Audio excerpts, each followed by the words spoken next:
He said it himself, on a stage, into a microphone, in front of a camera that never blinks. 4 months into our marriage, my addiction blew our marriage to smithereens, and she chose love. That's Keith Urban, confessing, on camera, years before anyone knew this marriage was already over. But that wasn't the only thing he confessed. When you wake up on a tour bus at 3:30 in the morning and you're sick as a dog, and you miss your friends and you're missing your family and you're completely lonely and miserable and sick, and you say to yourself, why am I doing this? Lonely, miserable, alone in a tour bus at 3:30 in the morning for 200 days a year. And now his closest friend of the family, Russell Crowe, is finally telling us what that loneliness turned into.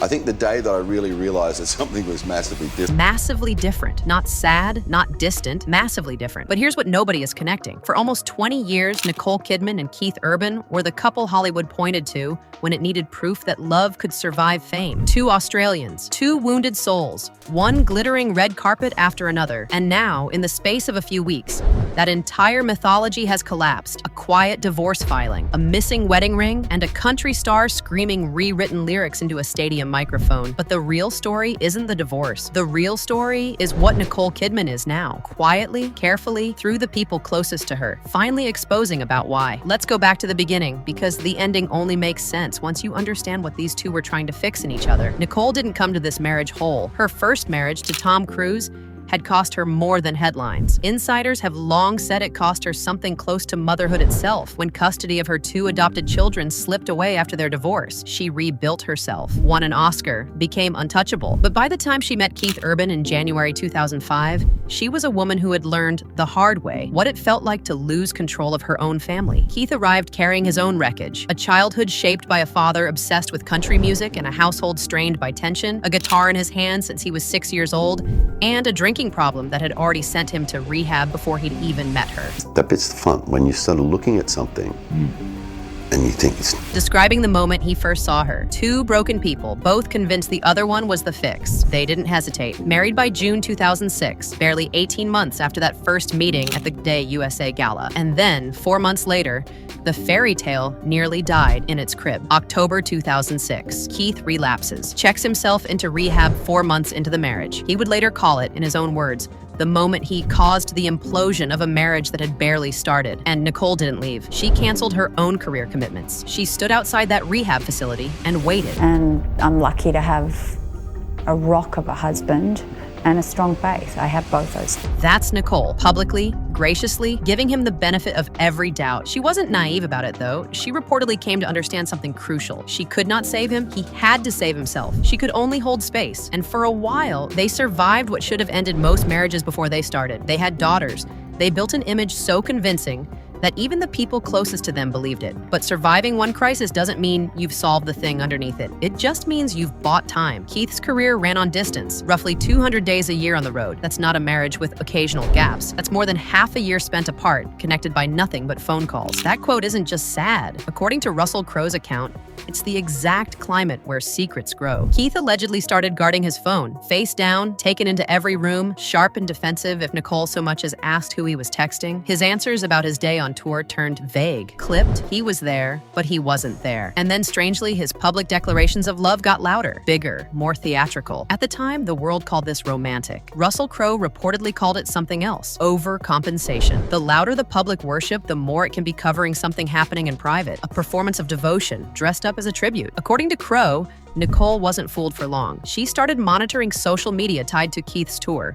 She started showing up at concerts unannounced, publicly framed as sweet romantic surprise visits. Privately, they were fact-finding missions. And then, late one night, in the glow of a phone screen, everything she suspected became something she couldn't unsee. Crowe's account describes it plainly, a series of messages, allegedly between Keith and a female backup vocalist on his tour, arrangements for private meetings during hours he'd claimed to be working late in the studio. This is the part of the story Nicole Kidman has never said out loud publicly. This is the part Russell Crowe apparently decided the world needed to hear anyway. December 2018, a holiday party. Observers noted Keith buried in his phone most of the night, distant, secretive. What started as a simple question turned into a 4-hour conversation that didn't end until sunrise. Not a screaming match. According to the account, something colder and more devastating. Nicole allegedly laying out evidence piece by piece, messages, inconsistent travel stories, expenses that suddenly made sense in the worst possible way. By morning, she'd given him an ultimatum, total transparency, a drastically reduced touring schedule, immediate couples therapy. One chance He promised everything. Working things out and give us some space, and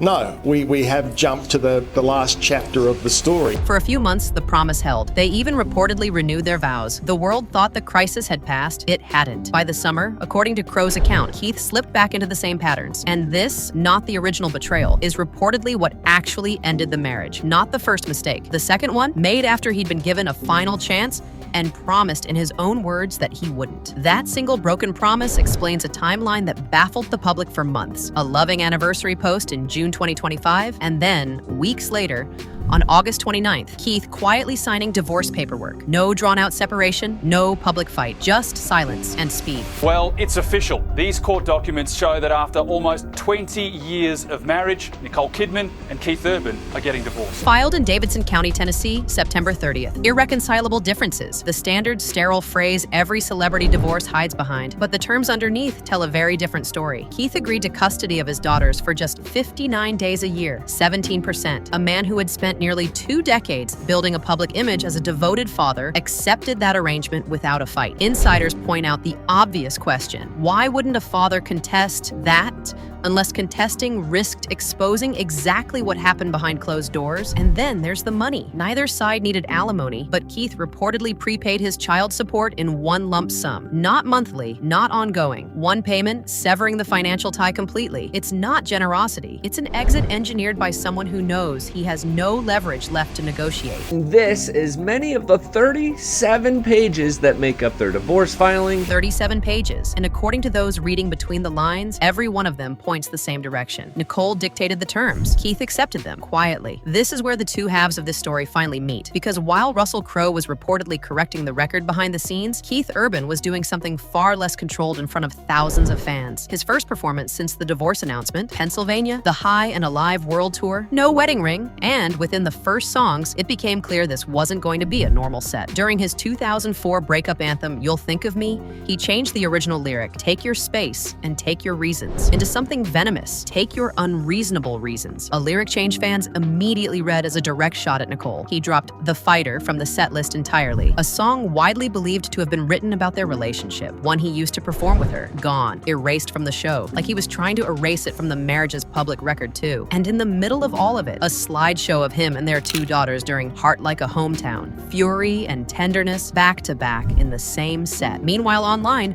old clips resurfaced of him serenading his much younger touring guitarist Maggie Baugh with altered lyrics of his own. Clips that suddenly looked very different in light of what Crowe was reportedly saying about text messages and secret meetings with someone on his crew. This wasn't a concert anymore. It was a man publicly unraveling in real time. And the timing, right after Nicole's side of the story started leaking out through her oldest friend, is not a coincidence anyone is ignoring. In Hollywood, there's an unwritten rule. You don't talk about your friends' marriages. Russell Crowe had honored that rule for his entire career. Nicole Kidman, you are a magnificent friend.